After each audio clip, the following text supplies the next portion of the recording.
Greetings, football lovers. Welcome to Ball Chat Podcast. I'm your host, one of your hosts, part of the Ball Chat family. Happy Football Sunday, football family. Come on, Junior, Wagwan family. How you guys doing? I'm good, I'm good. Why, Chelsea look like a bug side. Come on, you guys drew with Leeds. How do you feeling? How are you good? I mean, come on. Can the real come on step forward? Listen, we didn't lose, okay? So, we didn't lose. So it's 10 games so far unbeaten for the Germans, so we're okay. Why no full No of panic, stats, see? no panicking right now. Full of stats as Chelsea gets ready for Atletico Madrid in the middle of the week. We'll see. We'll discuss that in our Junior, my family, Wagwan General. I feel like I lose an hour, so apply where needed.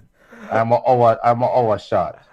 Yes, Babylon and them time change inside the state. Football family, as you know it, Ball Chat Podcast about reviewing some of the week's major news in the world of football. We have Yard Ballers highlighting Jamaican footballs coming up at the end of the show. We're going to discuss the London Derby as Jose Mourinho said that, quote, some big players are hiding. Call name Jose Mourinho. Who you talking? We'll also discuss the Reggae Boyz as we try to figure out if wages are agreed as Jamaican football players get ready for World Cup qualifiers and friendly games coming on the pipe. We'll have Ballers and Bugs segment where we'll highlight the impressive players of the week and the unimpressive players of the week. But we have a special guest joining us. We like to spotlight players, and we have a young player, a general, a young upcoming player in the business, drafted by Minnesota United, former Wake Forest standout. The man who scored 4 goals against U.S. Virgin Islands. Why you didn't score 6? Mr. Justin McMaster, how you doing, Brethren? How you doing? Good, I'm good. Thanks for having me. All right, family. Congrats, first and foremost, football family. If you're watching us on FlowSports YouTube page, Ball Chat Facebook page, or Ball Chat YouTube page, you can join discussion. If you're on Twitter, you can send on questions or comments. Justin, first and foremost, let's get to the matter. We want to congratulate you on being selected by the Minnesota United of the MLS. How are you feeling about that selection? Thank you. I feel very excited. I've been working hard for a long time, and I'm just happy that I'm making my family proud. And I can't wait. I can't wait to start with Minnesota. So I'm looking forward to it. And looking forward. So you're currently now at training camp with Minnesota United. I mean, how is training camp? Preseason started here in Atlanta with Atlanta United playing a game yesterday. When is Minnesota's first game? Well, we traveled to Florida on the 23rd. So I think we play our first game probably like 4 days after that. So like the 27th, I'm pretty sure we play our first game. So okay. Right now we're just preparing for that over here, and then once we go down there, we get to work. All right. Is there any players that you emulate? You look like a big, physical and muscular player. I saw some of your games or highlight reel from your days at Wake Forest. Is there any player that you emulate? You kind of look like a bully sort of brother who eat a whole heap of yam and dumpling. Is there any players? Don't say Lukaku, Don't say Lukaku, please. Yeah, Lukaku. No, not at all. As a winger, I would say probably Raheem Sterling. Yeah, I would say mostly just like going at players 1v1 and making attacking runs. So I would say, yeah, that's the player I try to. Well, and the junior never asked a good player. So I'm called Raheem. Sterling was a good player. But I thought you were a forward. Wait there. What are you? Multifaceted? I play wing. Mostly wing? Yeah, mostly on the wing, yeah. Tell Wikipedia to fix up that thing. Yeah, Wikipedia wrong. So, because with your body type, Justin, I could see you going down the middle. I mean, you don't like the heat of the center box. I used to play forward when I was playing in academy up here in Philly. But once I got to Wake Forest, the forward at the time at Wake Forest was the best forward in college, and he won the Mac Herman that year. So there was no way the coach would put me on the field at the same time as him. So the coach put me on the wing, and ever since then he just liked how I played at the wing, and I just been playing there. But if the manager said play up top, I wouldn't have a problem with it. Yeah, so you're pretty much just adapting to the landscape of the team that you're playing at. learning how to play in different positions. Yo, football family, let's have a conversation with Justin. Come on, Junior, come on. I mean, you don't know we're not friend for star. What we have to say? Upcoming star, you know what I mean? We have to see him first. Yeah. So hold on. So you were born in Atlanta, right? So let me see if Wikipedia get something right. Yes. So and you spend most of your time, up in Philly. So can we say that you will be okay or fit right in with Minnesota weather, because the weather can be brutal down there. So how you going to adjust? I mean, does that play into your mind? We're not going to put Minnesota out there because you were drafted number 17. Yeah. So when Minnesota draft you, now you back of your mind, you're like, Jesus, we couldn't get somewhere warm. You know what's funny about that? The day before that, I was talking to my friend who he signed with Atlanta, and I was talking to him and I was saying, yo, if I ever get drafted to somewhere cold like Minnesota, I don't know what I go doing. And next day, the same exact. So I just I jinxed myself. So the next day, the same. You were talking on your phone. Listen, it's not one thing they think easy. No. Yeah. Okay. But I mean, the cold thing. When I moved to Philly when I was 15, it was tough at first, but I mean, after a while, you just have to adapt. That's the only choice you have if you want to perform. You can't really sit down and complain about the weather or whatever, So it's just something you have to do. So, I mean, but Philly weather is nothing compared to. I have some friends in Minnesota, and when them tell you it's short weather, you're like, you must be Eskimos because it's ridiculous. Nah, Minnesota is a whole different type of cold. Reggie, just put on some long johns and you're good, man. Yeah, and then you start burning up. You can't skip, remember, because after you start running up on whatever, you get warm. Then where you go do? Half time you go switch. So tell me something now. So how has it been, like, the mindset, the adjustment? Because college ball is completely different from MLS. And do you see yourself playing in Europe? Is MLS your focus? Is MLS like a jumping board for you? Like you want to start yourself, or you want to play in the highest leagues, in Europe? What is it that you Justin want? I mean, I know you're young, starting out in the MLS career, but but you're not really, really young because you know football age is. So in your mind now, what is you have to focus on MLS, but do you want to play overseas in the highest leagues? And if so, what leagues do you see yourself playing? Yeah, I mean, me as an individual, I always set the bar high for myself, and I always set like high goals to go towards. And ever since I was young, and I just fell in love with football, I always saw myself playing in the top leagues in Europe. So that's my goal. I have it in the back of my head that's what I'm working towards. But I know that I can't think about it too much. I just have to focus on where I'm at and just try to dominate wherever I am. So that's what I'm trying to do. When I come here to Minnesota, that's what I'm trying to do, to just dominate and make my name. And then if it all works out, then hopefully play in Europe, Premier League, Bundesliga, La Liga, maybe the Belgium League, all of that. Well, Justin, careful. You're not call Italy because Italy rough. Yeah, all of the top leagues in Europe. Justin, careful, because remember, you were just talking to your friend who was drafted in Atlanta, and you said, "What if I go Minnesota? I go Minnesota." So listen to me. You see what is behind me, right? Yeah. Don't ever say you want to get drafted by Manchester City or I want to get bullied by Manchester City. Manchester United, all right? Hey, just in the pen of mine, a reverse psychology match. If anything, I Chelsea. So Justin, regarding you looking forward to the MLS season, how far? I mean, I know you're working back from an injury and stuff like that. How is that process going? How is the muscle and the injury? How is that healed? Well, I tore my ACL not last December, but the December before that, and I did surgery and rehab and whatever. And the ACL is fine. I don't have any problems with the ACL. It's just I'm still doing strengthening for all of my muscles, because when you come back from an injury like that, you really have to pay attention to your muscles because you haven't used them in a long time and at the same intensity you had before. So right now I'm just focusing on building back my muscles be stronger than it even was before I got injured. So yeah.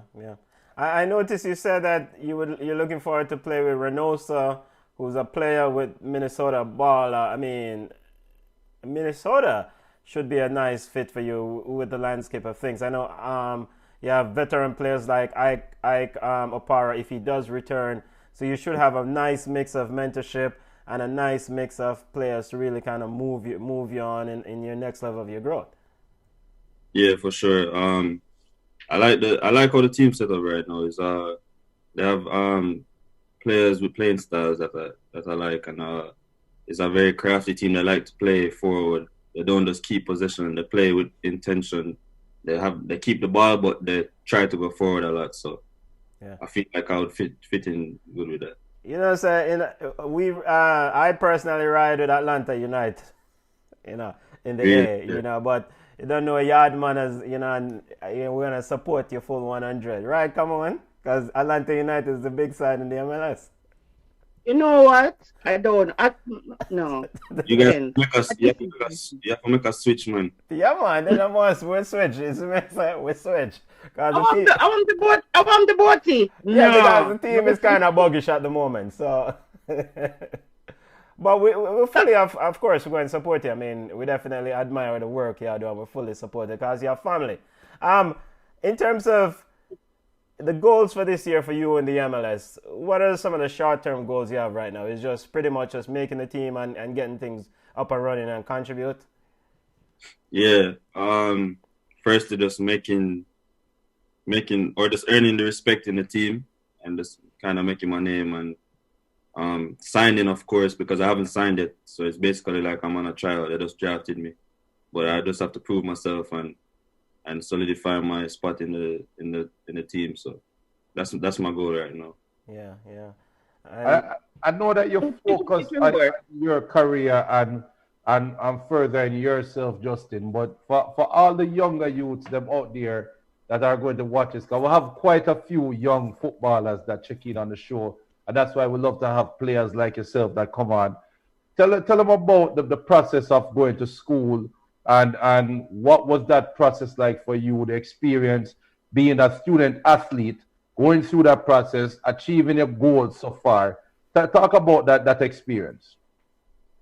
Well, me personally, school, I've always had school like as a thing that my parents used to push me a lot, and I never liked school. Up to this day, I still don't like school.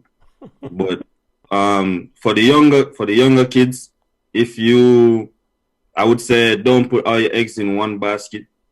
I would say if you're playing ball,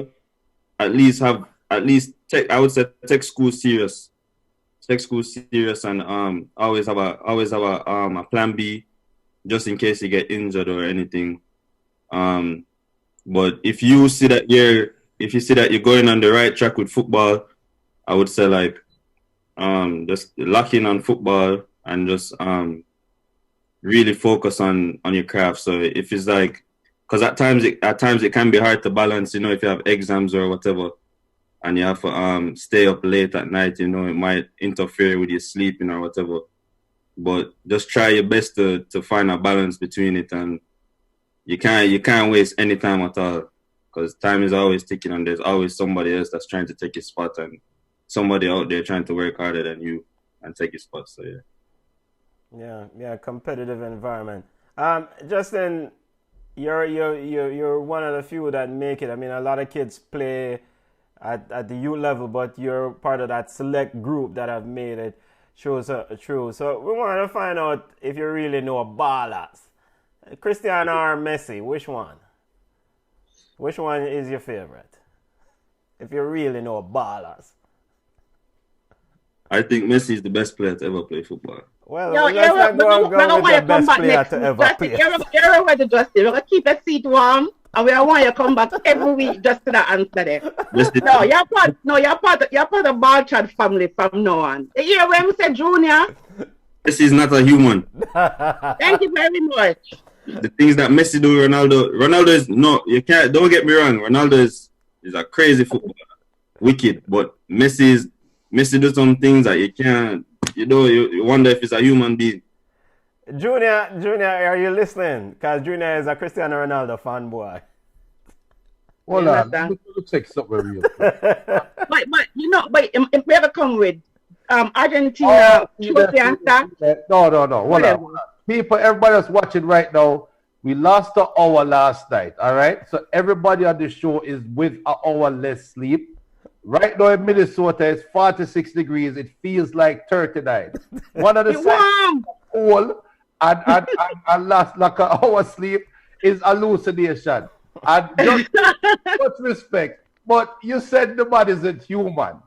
And we all know Messi is human, so why just stick to football, yeah, man? But leave it to us. Because I foolish is talking, man. Justin. What was Justin? He's the best. So, if you know football. Go on. Go on, Justin, yeah. If you know football, you know that Messi is the best player ever. Talk to him. Look here, Junior no, but him just I saw him stay. Him like to be on the fringe. Him have better edge. Yeah. But I'm asking now, how was your experience when you played with Jamaica? I mean, was there any time that you thought that you would have represented the US over Jamaica?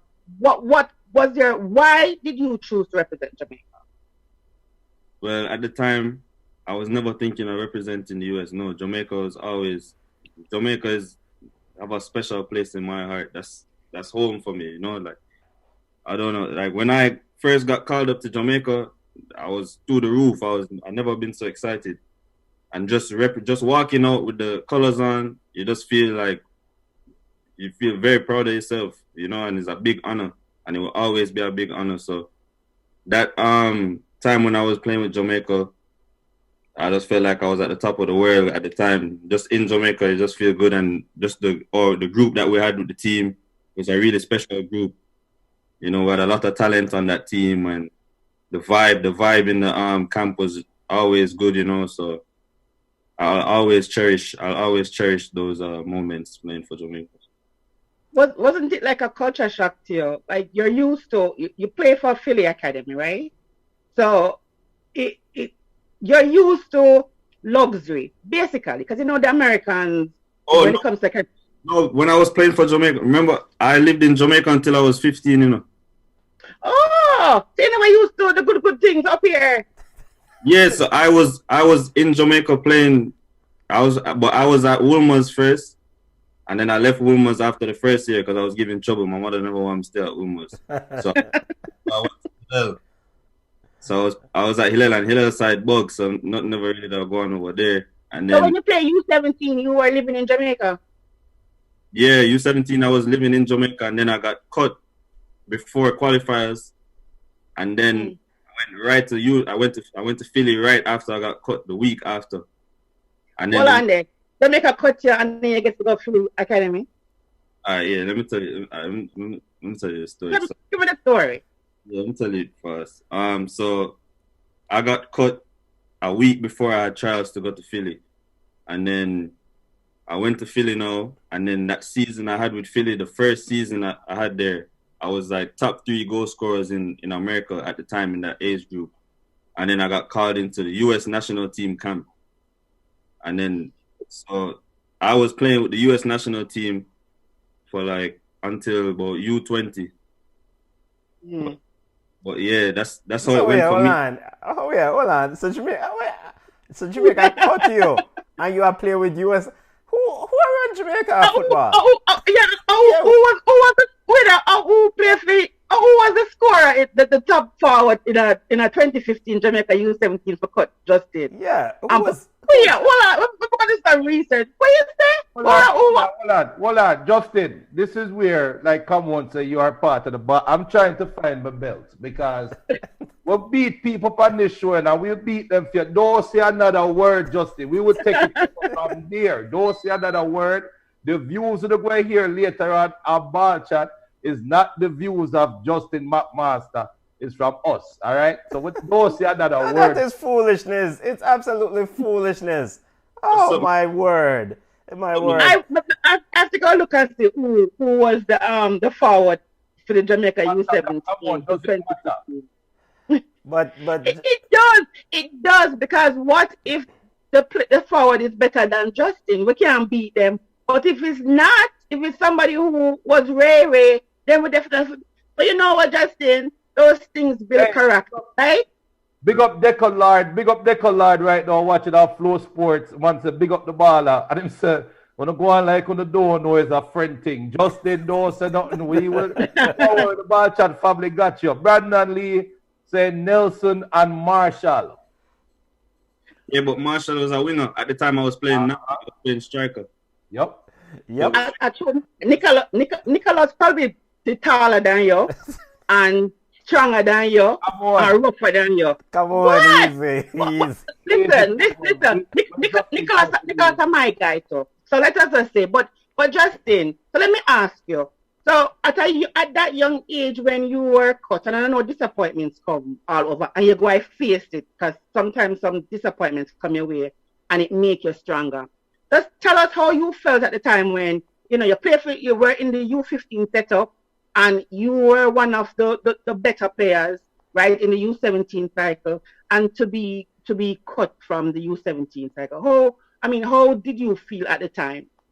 And did that kind of help you or motivate you to give 100% when you went to Philly? Yeah, it felt like a heartbreak at the time because I was with the team from U15, and then it's like U17. We're preparing from U15. We're preparing for the U17 World Cup. So it's right before the qualifiers they cut me. So it feel like a heartbreak. I remember that day. Up to now, I remember every detail about that day. And ever since that day, I use it as a drive. I use it as motivation for me.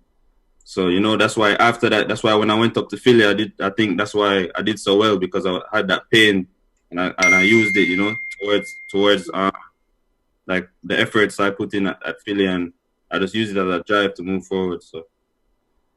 Yeah. We're talking with I understand. Yeah, go ahead, come on. I understand. So when you're talking to young people, right, Justin, when you're talking to a group of young people, please do not forget that story. We need to tell them because some players, once they get like cut and the disappointment comes, it kind of take the win from out of them still. So sometimes, like if you go on your when Minnesota send you out to talk to people, this is a really good story for you to tell an upcoming footballer. So sometimes when one door closed, another one open. And look how Jamaica are call you now, man. Look how them are going to really, really call you. JFF pre with more time still no, but Justin, you have bigger fish to fry. We're talking to Justin McMaster, Minnesota selected first round draft pick of Minnesota United and MLS. Justin, family, we want to thank you for joining us. If you have any more questions for Justin, send them on. Reginald, wish you all the success. We don't know. I'm ready to buy my Minnesota jersey because you don't know I'm a boaty, so you don't know I wish you all the success, family. Knowing that you're gonna do exceptionally well, no matter the weather. Real. Yeah, only way I'm going to buy my McMaster jersey, and I'm going to be the only local person in DC wearing it when you come to play against DC United. All right, I'll look up. So look for me in the stand. You're gonna call you. I call you Jay. Everybody can say Justin. So when you hear me speak, one day they scream out Jay from Minnesota is you. So all you know is say it might not have another woman in the stands I call Jay too. My apologies, Justin. We're gonna work it out when you come into DC. We'll figure it out. All right then. Yeah, but Justin, we're proud of your work, family, and again, I want to wish you all the success. We're looking forward to the preseason games coming up. We're looking forward to you converting the goals. And as Uncle Mackie said, Regin, what I'm telling you, score the what? Yeah. Score the goals, right? All right, then. Thanks for Justin, good luck. Good luck, and I wish you nothing but success, and we will follow your career. You'll never find a set of loyal, people like the Jamaicans. Once we hear we have a Jamaican somewhere, you belong to all of us. So don't be embarrassed when you see me come with a big Jamaican flag when you're playing. It's just a part of it. You have to suck it up. Your mommy will tell you. You have to suck it up. I know. Bless up, family. See you later. All right, take care, Justin. All right, that was Justin McMaster, Minnesota draftee, as he gets ready for Minnesota United and the MLS. All right, let's get to Ballers and Bugs, highlighting some of the impressive players of the week and unimpressive players of the week. Come on, who do you have as a ball of the week watching football? Old man Cristiano Ronaldo with a hat trick. He is my baller of the week. And they're out of the Champions League. What? The man scored. How old is Ronaldo? It could be 90. They're still out of the Champions League. And him score a hat trick. You know, him can only play one front time. So he's my baller of the week. Well, look at it. Messi out of the so what do I say? Don't throw no dirt on the ball, all right? So Ronaldo is my baller of the week. All right, well, Cristiano Ronaldo for scoring a hat trick. Junior, who do you have as your baller of the week, family? Two ballers of the week, First, in a losing effort just a while ago, Declan Rice. I never know said this Rice couldn't swell like that, but Declan Rice is a baller. I'm not going to lie to you. Declan Rice is a true defensive midfielder, and that brother is a baller. They just lost to Manchester United 1-0, not because of Declan Rice. So we definitely have to highlight Declan Rice. But also have to give Mr. Kepler, Lavaran, De Lima, Ferreira, a.k.a. Pepe. What a old man can play a ball, man.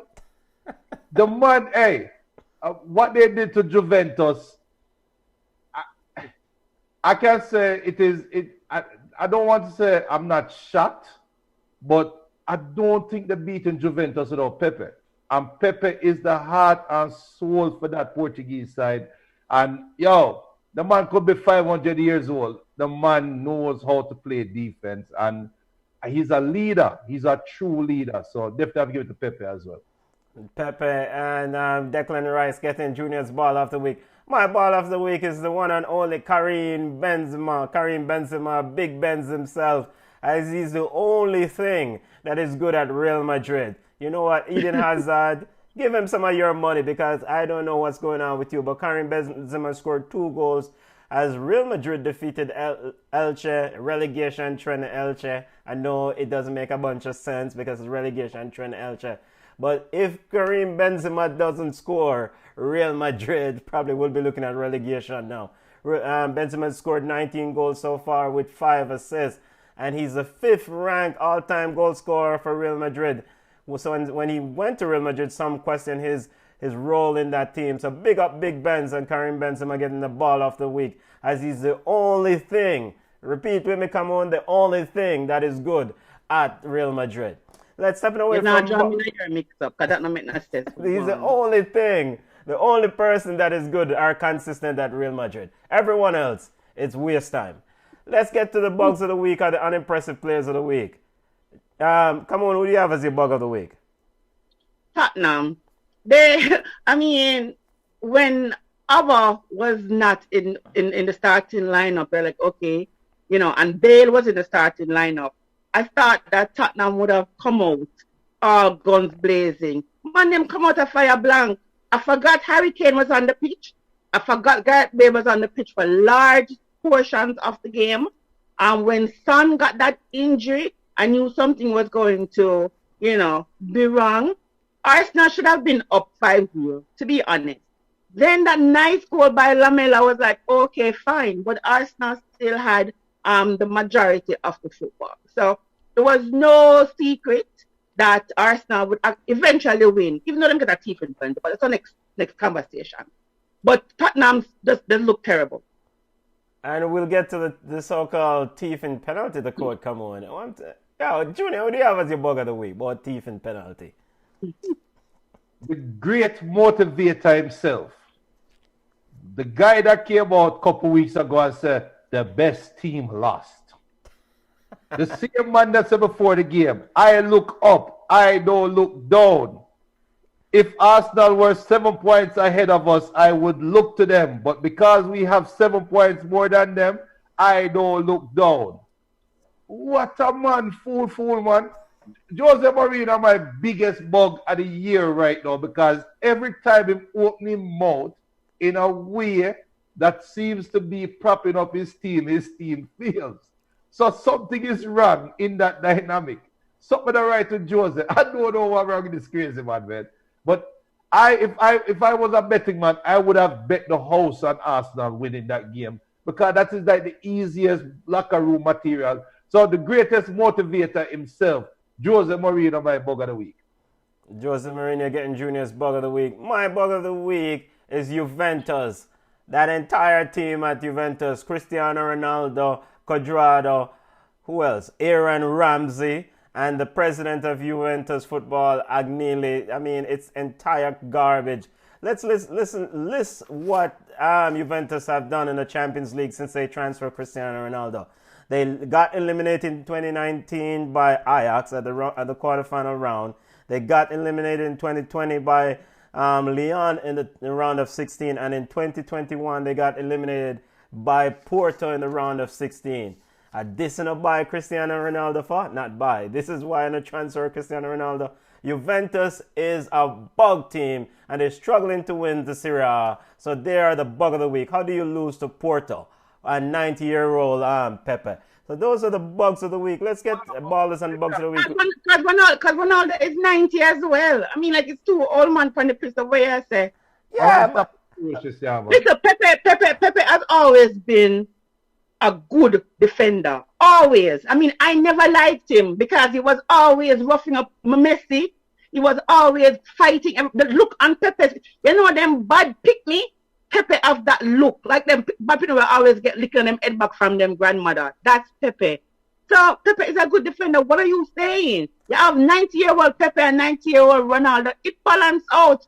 And listen, Juventus lost and an error from Western McKinney. Let's just relax. Let's go back. Let me repeat again. Cristiano Ronaldo was transferred by Agnelli, President Agnelli, to win the Big Ears Trophy for the Champions League. 2019 eliminated in the quarterfinal by Ajax. 2020 eliminated in the round of 16 by Lyon, and 2021 in the round of 16 by Porto. Bug side, come on. It's Ronaldo bashing thing a little bit. It's not just about Ronaldo. It's about this idiot. What is Aaron Ramsey's purpose on this team?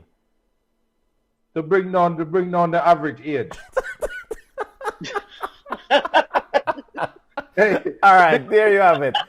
Big up Brandon Lee. Brandon Lee said Iheanacho is his ball of the week. Iheanacho scored his maiden hat-trick for Leicester.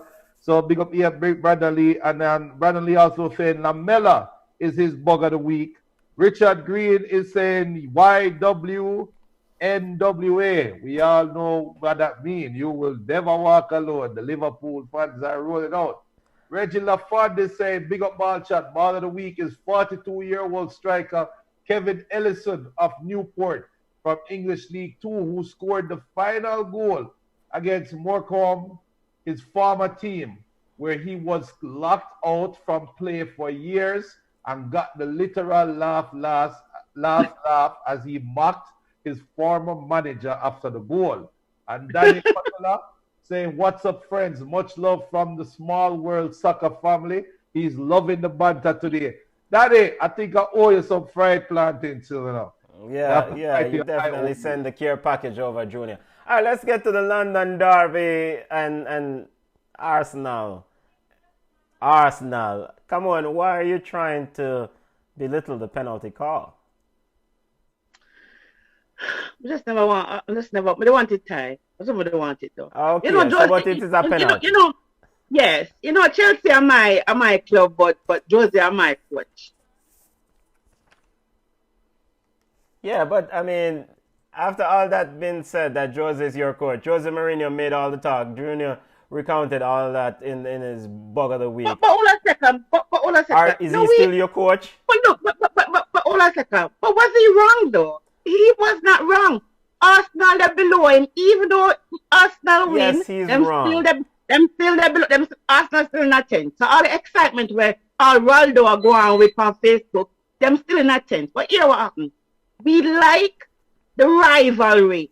We don't only like boring football, we like the rivalry, we like the excitement. And guess what? This is Joseph from Wapikil Phillip. He has not changed.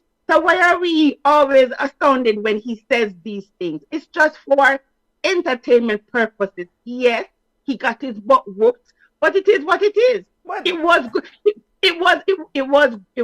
He was talking up the event.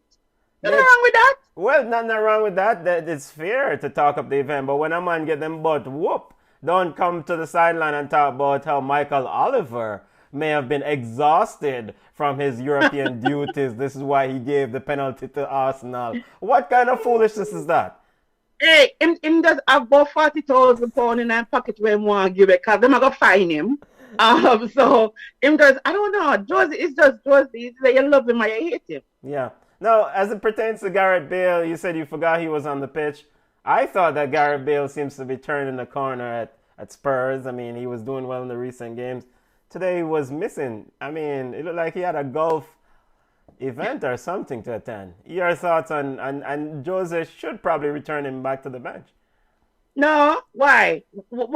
Talk about Kane too. Kane was missing. Well, and it's Kane side. Come on, it's Kane side. But no. Listen, Bale in the 4 games before this, Gareth Bale was good, right? Today, I don't know what happened. Maybe them tired. Maybe I don't know what happened to them today. But I think that Gareth Bale is supposed to be in the squad. And even though this one game when he was supposed to turn up and he didn't turn up, but he was not the worst player on the pitch. He definitely wasn't the worst player on the pitch. I think Gareth Bale should be in Jose's squad going forward, starting, not on the bench foolishness. Yeah, so Junior, your thoughts on this? You're awfully quiet over there.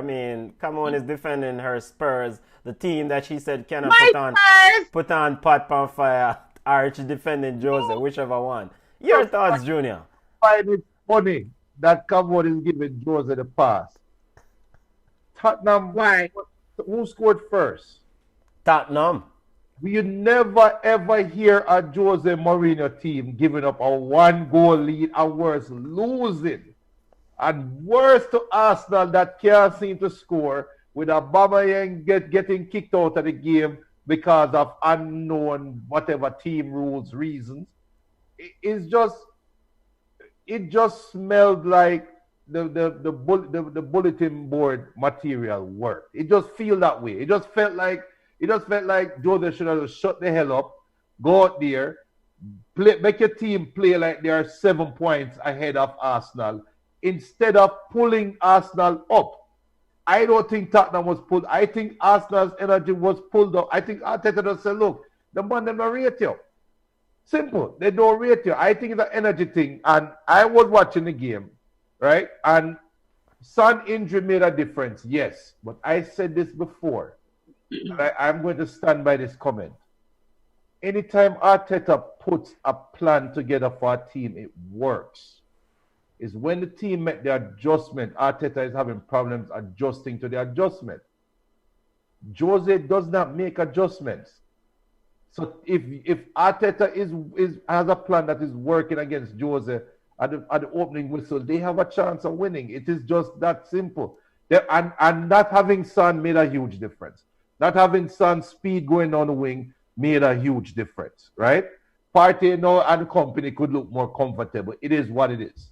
But I think Arsenal got a little bit more juice in them tank just because of what was said. I really do think so. Yeah. And quickly, but the same thing could be said for Tottenham too. Like, my boss out there talk up the game, Arsenal below it, let us keep momentum going. It could be said for the same thing. Tottenham just did not show up today. Yeah, but come on. We could say the same thing. But it's true. From the whistle, from the kickoff, Tottenham under pressure. Yes. I thought Arsenal should have been 5-0. This is what I'm saying. Before Lamela scored the goal. But I want to get your thoughts quickly on Martin Odegaard. He's on loan from Real Madrid. Is he making a difference in this Arsenal outfit? And the decision of Aubameyang, of Arteta to rest to bench the star baller. He scored 2 goals since him come. I'm playing better than Lacazette. Because Lacazette, why you done with the ball, Lacazette? Why you jump over the ball? Put the foot through the anyways. And Arsenal on my side. I'm not cussing. But he has been playing. He has been helping the team. The movements on and off the ball was very good for a young man. I think Arsenal should just go ahead and make the loan permanent. Bring him in because he's actually doing something more than what William do. You know, that doesn't take much. Come on. Yes, more than what William do, more than what Lacazette is doing. So I think he would be a good addition to Arsenal. He would just, bring in what Arsenal needs. And then with Abba, yes, I don't think it's the first time because the coach don't normally bench you if you're late for a meeting one time. I think I saw somewhere on Twitter where he was posing on his car and somebody said, I just saw the captain driving by in his Lamborghini or something like that. So maybe Arteta started to say, oh, what's up, post on your car when you couldn't come to meeting early. Meeting is at 10. Normally, if footballers must tell you, the meeting is 10, you're not supposed to get there at 10. You're supposed to get there at least 30 minutes before. The man late, Arteta wants to put on his foot, he wants to be the coach, he needs to set an example for the other players. And of course, but it worked out for Arteta this time because if he had lost the game, would people be so forgiving or saying, yes, this is a very good decision that you made on your part? Okay. All right, let's quickly look at the EPL table. This is without the Manchester United victory. Manchester United defeated West Ham. So Manchester United have closed the gap on Leicester City. So they moved up to 58 points. Now they've jumped over Leicester City into second after Leicester City and Iheanacho secured the victory against Sheffield United earlier on. Arsenal, Tottenham, middle of the table team, both sides. Quickly, what is going on with Everton Football Club? Because they're really struggling to win football games. Nothing is going on with Everton Football Club. Everton is just Everton. Why do we think Everton should be better? Because they had one run early, they got found out. I mean, it is what it is. When football, big up to Ty Gill, because Ty always said this. The one thing about the big coaches that when Premier League get boring, that is when the teams separate themselves. Right after the Christmas break, I'm going into early spring, and that's what we're seeing right now with Everton. They got found out. No, they had the injuries. I think Calvert-Lewin was out for a period of time, trying to work him back in. But even if he wasn't injured, after their first 11, well, remember we had question marks about Everton defense at the start of the season. Yeah, those question marks weren't fixed. Now the players are how many months in going through the winter season. It's tiredness, and they just need a deeper side. That's all. Yeah, I did not expect them to lose to Burnley. Yesterday they lost to Burnley as they were trying to secure that Europa League spot or stay in that Europa League spot. Come on, your team Chelsea gets ready for Atletico Madrid. To preview that in a little bit. Your thoughts on the draw with Leeds? I fell asleep. I wake up back and I go back to sleep and I see him foolish. What a game boring and fool. I just don't understand. We're supposed to beat Leeds. Leeds is in a slump. We're supposed to beat these teams. But as I said, 10 games unbeaten. So I'm not going to complain. We dropped 2 points. We could have lost. Worst case scenario. So I'm going to beat my team too bad. Yeah. And speaking of news in the EPL, Sheffield United part ways with coach, our former manager, Chris Wilder. Did you guys support Chris Wilder? Been a ball boy, a captain. He's led this team up. Your thoughts on this decision? Should they have waited to the end of the season? Because we know Sheffield United is already relegated. They got 5 today from Leicester City. Should they have waited to the end of the season? No. Okay. No. And Sheffield went the route of Bournemouth. They remind me so much of Bournemouth. They're from last season. They're how Bournemouth just disintegrated in front of our eyes, right? Eddie Howe is almost like his voice got stale. Remember when Sheffield beat up Manchester United. Everybody will laugh after the last year. And it's because their midfield, they played a 3-5-2 system. They had a set of midfielders that were bustling, hustling. Nobody wanted to play against Sheffield, right?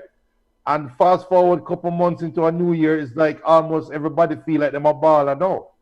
And what happened? You're going down in the cellar. So is it fair? Probably not. But what is it that needed firing? Of course. Of course. Because you need a new voice. And right now, you need to start saying who's our next coach. Because we're going into the championship where you know is a crapshoot. So you don't want to start your off season 2 steps behind the other championship teams. Because you might go there and fight relegation down there too. Because you know the team will be pillaged.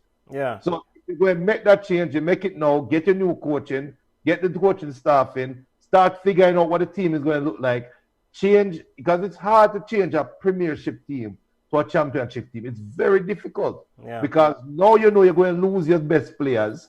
But when you drop the quality, you don't want to drop the quality to a League 2 quality side.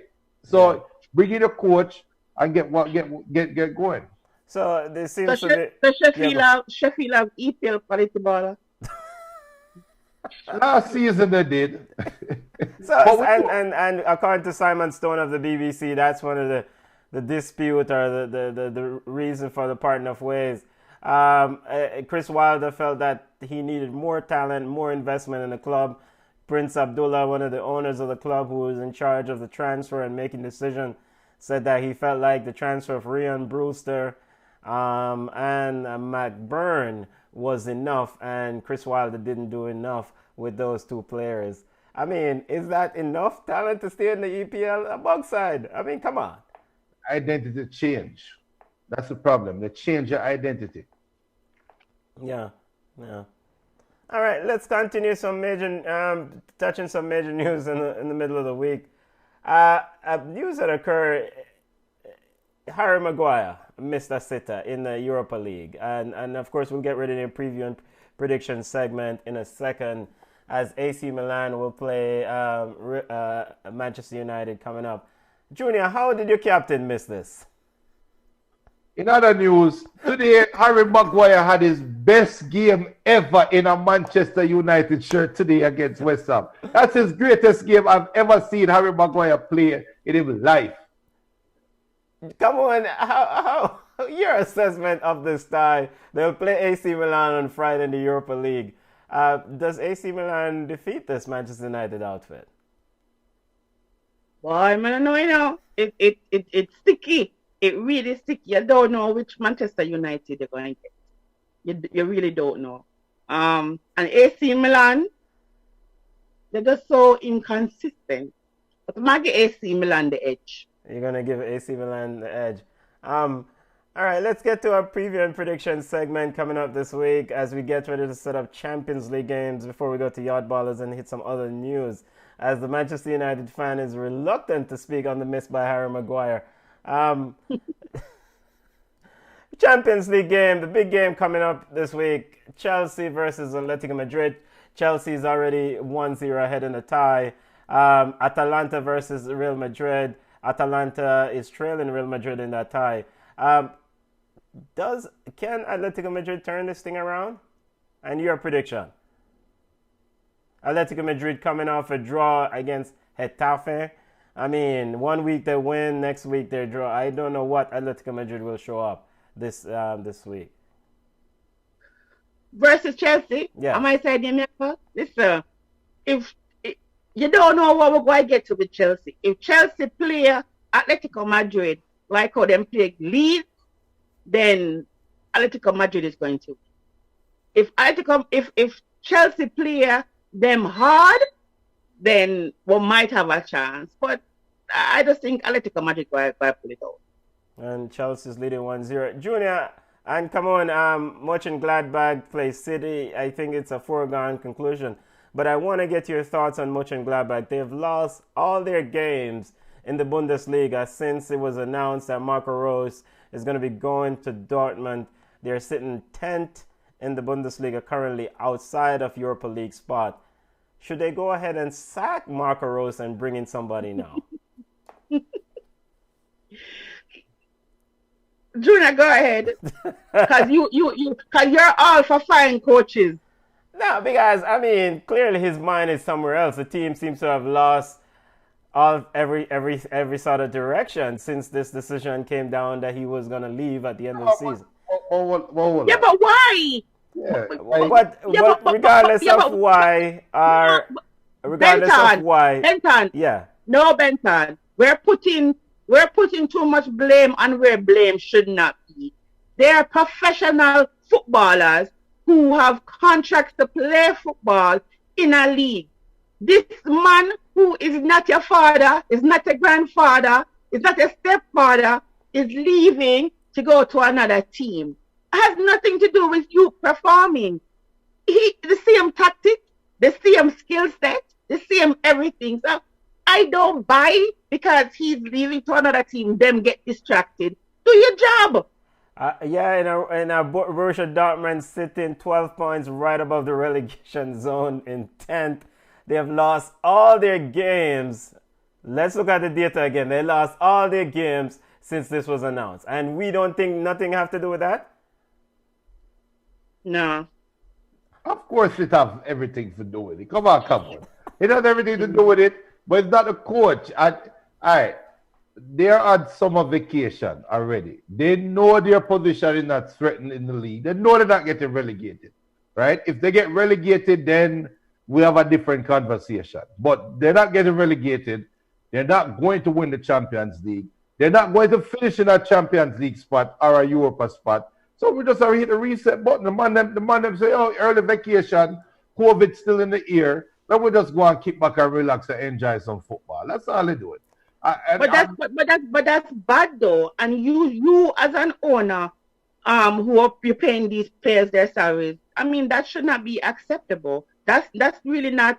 I mean, that's not acceptable to me as a fan either, because you are not giving 100%. You are getting paid to give me 100%.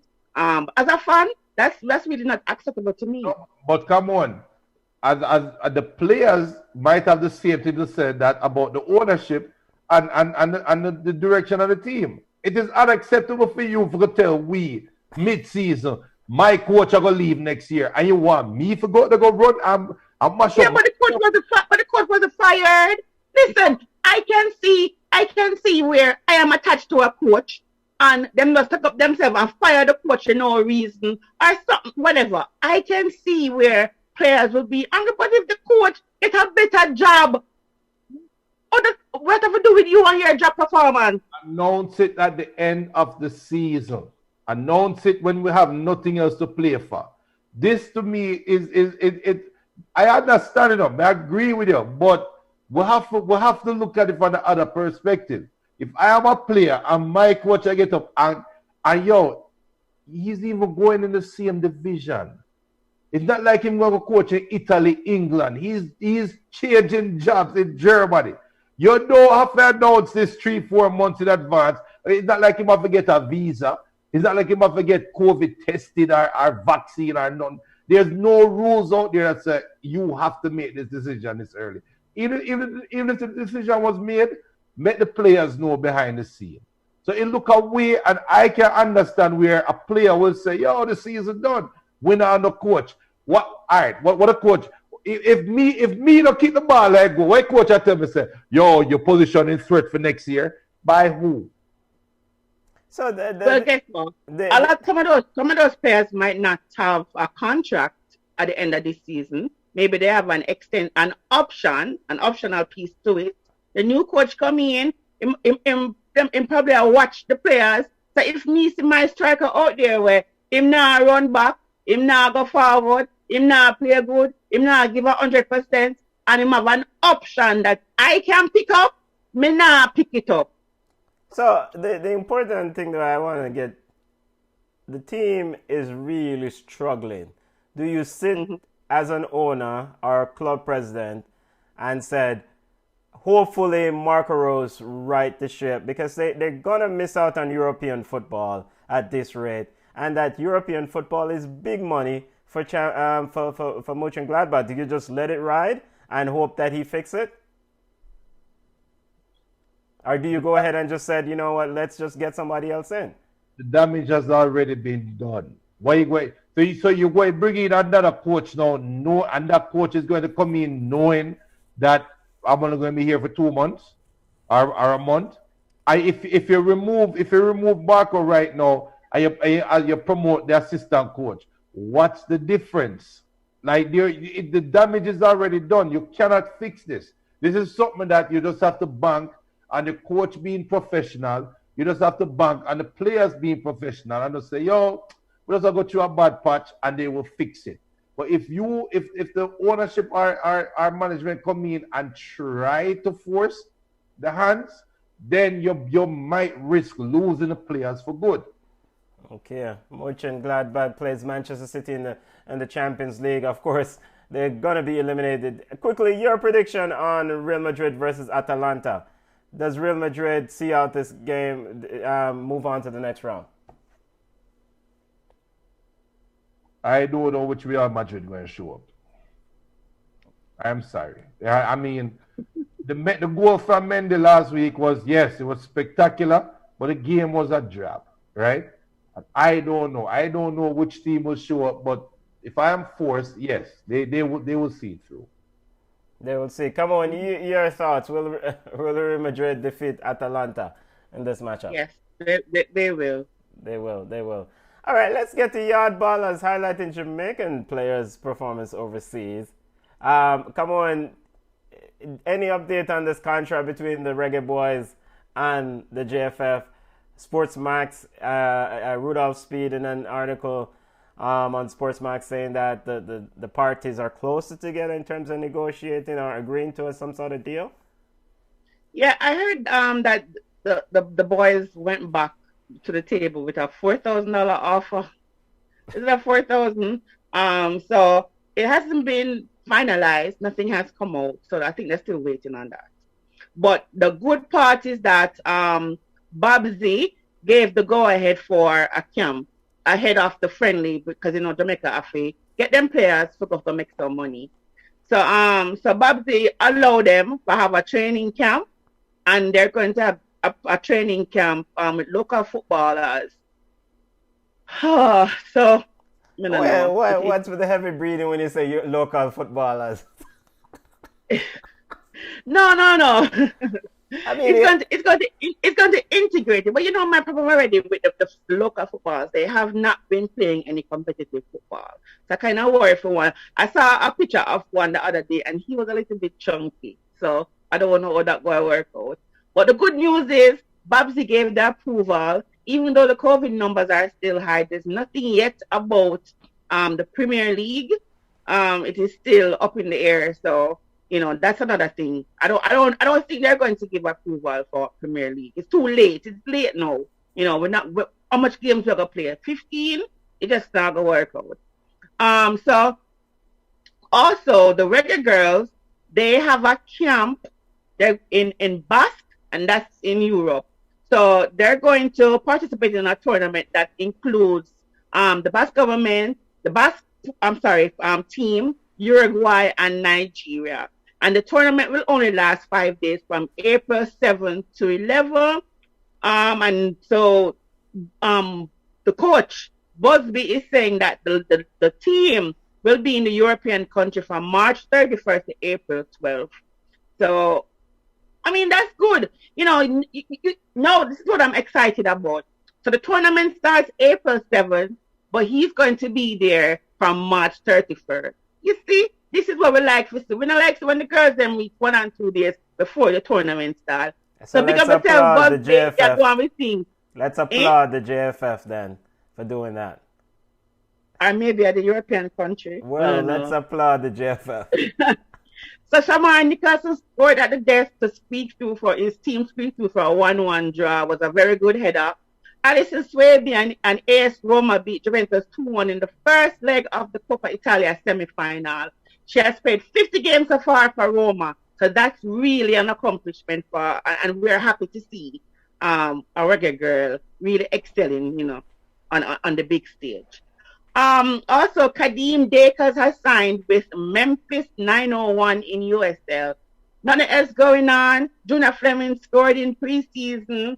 Preseason is going on. Nothing on the front to report about our Reggae Boys. So hopefully, we can get some information once preseason gets, in full gear. So two questions for you, come on. Trudy Carter, is she still with this Roma team?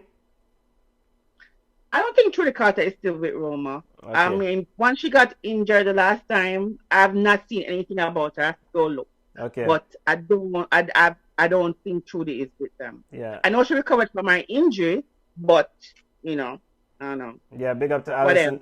And then as it relates to the Jamaican Premier League, Chris Williams said that it was March 23rd or something of the sort is D-Day or decision day. Is that still the day that the decision is supposed to be made? Who is he going? Who? Okay. Yeah, who is? Yeah, something along those lines. Yeah, is that? Yeah, no, he's saying that. No, he is saying that this is. Eh? He has a meeting with COVID. He is saying that's a deadline. That's his personal deadline, right? So he is hoping that Babsy and Tufton and the crew talk to him and address him, by that day. But as we say, if you look at it, we have all the competitions coming up in the summer. We're actually at the end of March. Remember, players have not been training, have not been playing. So even if you get the start date for when? April, May, and then how many games would you play? You would have to cram maybe 2 games per week every week. Maybe all 3 games, Monday, Wednesday, and Saturday, or Monday, Wednesday, Sunday, to really get some quality games in for the Premier League. I just don't see it happening. And what I was thinking, I'm hoping that they have all these sponsors, all the money that they would have pumped into the Premier League this season. What they should really do is give the club some money, make them pay the players even a portion of their salaries. Hey, come on, I'm Benton. Yeah. For the last couple of weeks, I have been coming up with some great ideas. I think we need to have a segment or part of the show with a light bulb right here. So from all of my great ideas somewhere up here, because I have a beautiful idea right now. But before I give you the idea real quick, big up to David Nicholson or Dan Foster. Dan Foster saying Atalanta was robbed. Atalanta is a serious team. David Nicholson is saying local baller them not ready. Match fitness is not the same as regular fitness. JFF is incompetent and corrupt. I'm tired of this current federation. And also Prime Minister saying Jose is yesterday's man. A spent force. Ratnam get what they deserve. But, Ratnam. Yeah, Ratnam going to stick. But listen, my great idea right now. The MLS has given the Jamaica Premier League the perfect blueprint to launch the real Jamaican Premier League next year. Come on, you just highlighted there's not enough time, right? Which is true. There's not enough time. Give the teams a serious pre-season leading up to the Premier League by having a tournament for all the Premier League teams. They play a tournament style. If that not zone, if you can probably do zones and a 4-team zone, top team qualify, go in a semi-finals or however, right? Have that in a central location. Limited fans if you want. But the key is set up a streaming bed right there in that stadium. Don't go any other stadium. You can isolate, you can create a bubble if you want. Isolate the teams them in one central location. And they play games in that central location.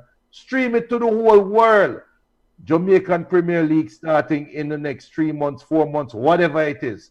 But here is our Jamaican kickoff league, our kickoff tournament. JPL kickoff tournament. All the sponsors will be on board. It's all in one location. We can cover the health risk. You can feed them. You can give the youth them some money. They all train together. They get ready in this tournament. And when the Jamaican Premier League start, the players will be in their top shape, or as close to as top as a form and shape as it could be.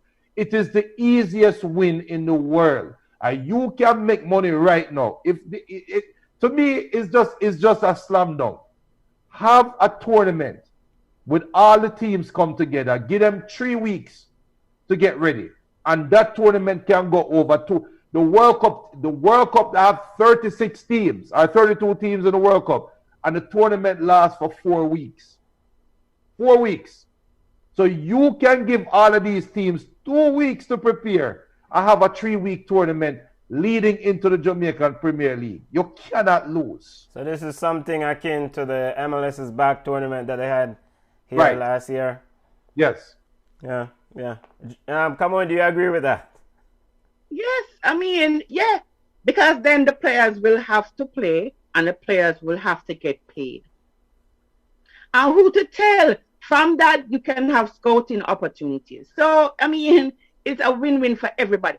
Listen, for me, I am not worried about the organization. I am more worried about the players. I keep talking about it. They're not getting paid. They're not getting a care package. They're just not getting paid. So if Babsy don't open back the football in the sport in a jump, then what's going to happen? So you're right, Junior. That's a very good idea, and I hope they do something like that. It's just crazy for me. It's just crazy. You know, they just have to figure out something out to help the players. And Mr. Prime Minister, regardless of people's political affiliation, if you were to pull the strings and allow these games to play at prime time, people will stay inside and watch the games. I'm just saying. Well, just have security there, backside. No, but the streaming. Yeah, I mean, free. Regarding, as it relates to football family, we're discussing Yardballers, Jamaican football news. Regarding this friendly with the U.S., any tentative date for a squad for this friendly? The match is the 25th. Anyone? They've been sending out invitations to players, so players will know. So the JFF just probably looking at the local players before they actually name a squad. But they have sent out invitations to players overseas. Okay. And as it relates to these local players, they're supposed to run right now, because aren't there teams that, I remember Waterhouse or a few other teams said they have virtual training going on where players are running. Benson, stop it! Benson, stop it! If an athlete will tell you that training fit is completely different from playing fit. Hey, listen. Virtual training is complete. I don't think we have the players who are really committed. How many times we in a Zoom meeting and them attack and we do something completely different? I don't think that works out. And I think if teams, I think Montego Bay was doing it. They were doing it where the players came for training. They wore their masks. They were distanced. I mean, I think some teams. Well, Babsy said no training, so I'm not going to say it because I don't want Babsy to call me name. But the players are not fit. As mistake them, I saw somebody and he was chunky. And when he was playing last year, he was a toothpick. So being inside, really close to him fridge and close to him stove, he's going to be in a spot when it's time for him to go back to play. Yeah, we have to see what happened with this March 23rd D-Day. And, of course, we'll cover the Reggae Boyz World Cup qualifier coming on the pipe. Before we step away from Reggae Boy, step away for the evening, quickly, what's going on with TNT and this issue around players not showing up? Coach Terry Fenwick said that players are opting to go to work rather than showing up for practice. Did I hear that right? What is going on with TNT and this fiasco around this team? They get ready for World Cup qualifiers on March 25th, right? Yeah, but I understand that, and I have talked to players in Jamaica where it is a balance, a continuous balance You don't make enough money. Yes, football is their dream, but you're not making enough money playing football, so you have to supplement it.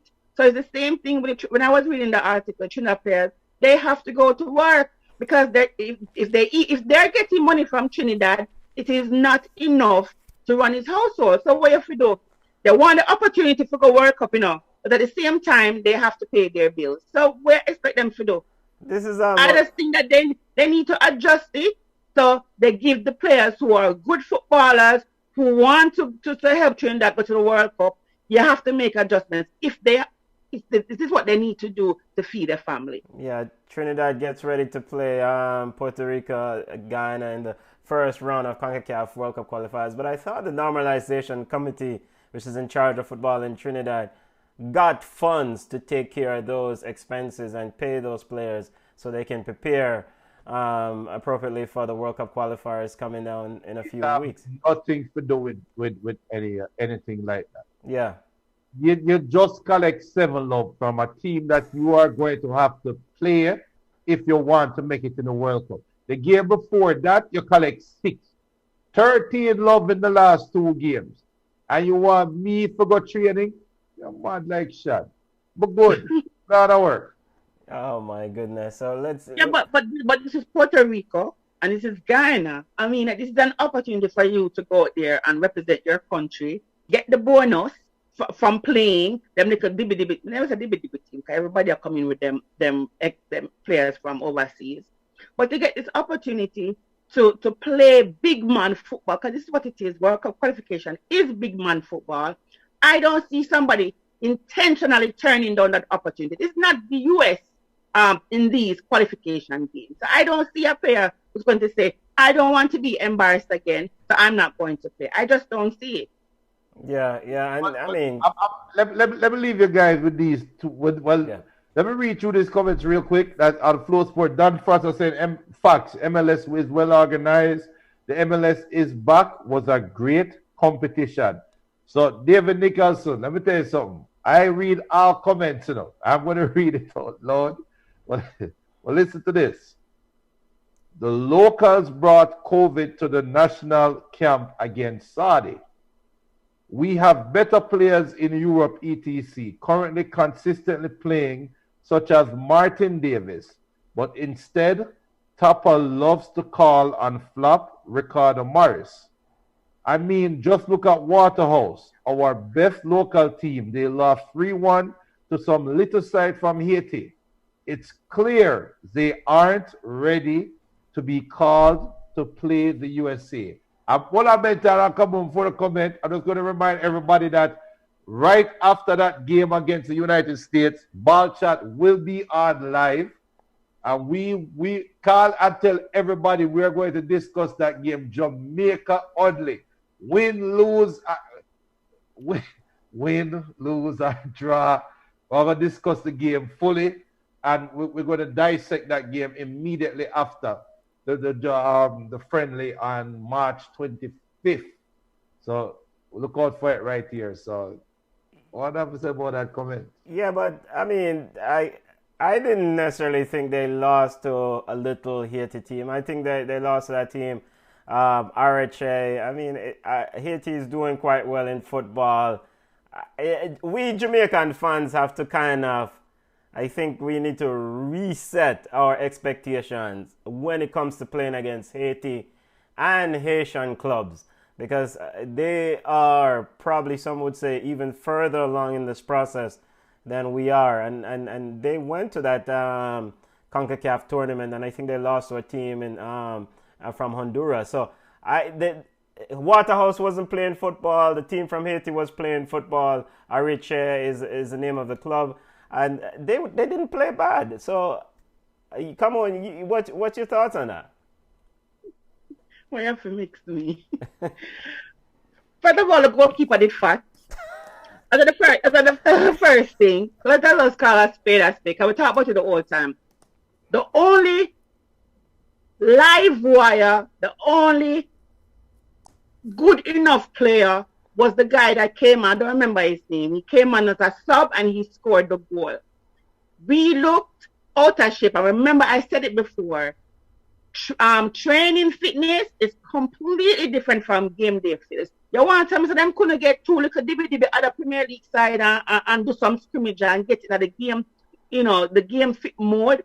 I just thought that we were unfit and the Asian team kind of run with ragged. Not necessarily better than us because the touches were poor. They were fast, but our goalkeeper was on the chunky side and he couldn't move as well, too. So there's so many other things that I could say about that game. But the Asian team wasn't necessarily better than Waterhouse.